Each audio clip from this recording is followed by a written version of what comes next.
See you joining us now, Congressman Dan Bishop from House Judiciary, along with Mollie Hemingway, great writer, editor-in-chief of The Federalist and Fox News contributor. Thank you so much for spending time with us and joining us. Congressman, first to you. How will the protests this weekend turn out the vote for Democrats in the midterms? Police are now investigating who set on fire the headquarters of the pro-life group in Madison, Wisconsin. It was vandalized too, and someone threw a Molotov cocktail in it. And we've got threats to burn down New York City, a New York City church as well.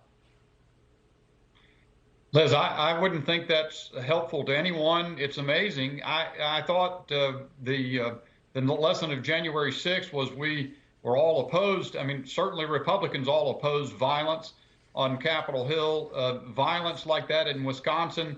You know, I also remember being in front of in the Judiciary Committee with the Attorney General there, having called out FBI agents across the country to talk about parents intimidating and harassing school boards. Well, what about intimidating and harassing justices? I'm not sure what's up here, but I'm not sure there's consistency of thought. What the congressman is saying, Mollie, is this. Wasn't this also, I think the congressman is also saying, wasn't this supposed to be the unifying Biden presidency? Oh, it's just amazing that Joe Biden has still not said anything about these protests done by his supporters, which are attacks on Supreme Court justices' houses, threats made against them, threats against pro-life centers, violence at churches.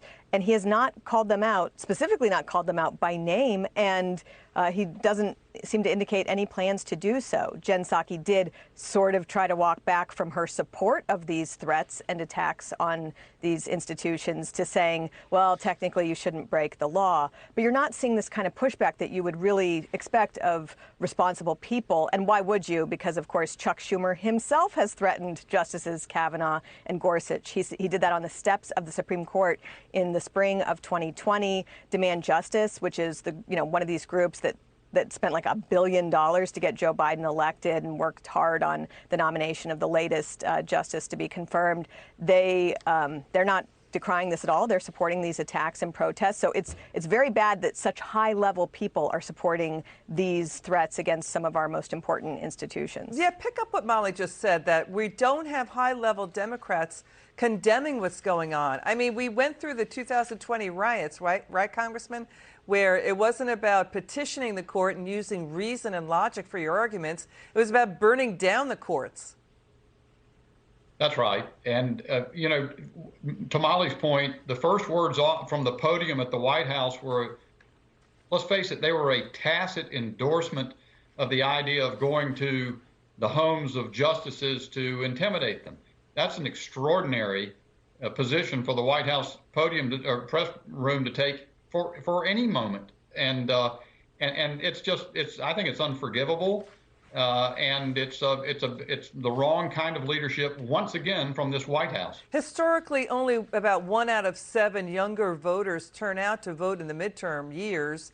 So Mollie, it's still out there whether or not Democrats can actually use Roe v. Wade to get younger voters out.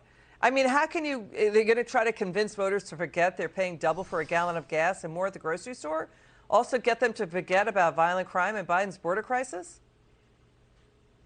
Well, also, there's just the truth that the people who tend to be most excited by the topic of abortion and vote on it are actually pro-life. So the idea that the Supreme Court finally returning abortion jurisprudence or returning abortion debates to the people and their elected representatives, that's actually a very popular position. That's something that the country has been working toward and fighting very hard for decades. So politically, there's an advantage to, and it gives excitement.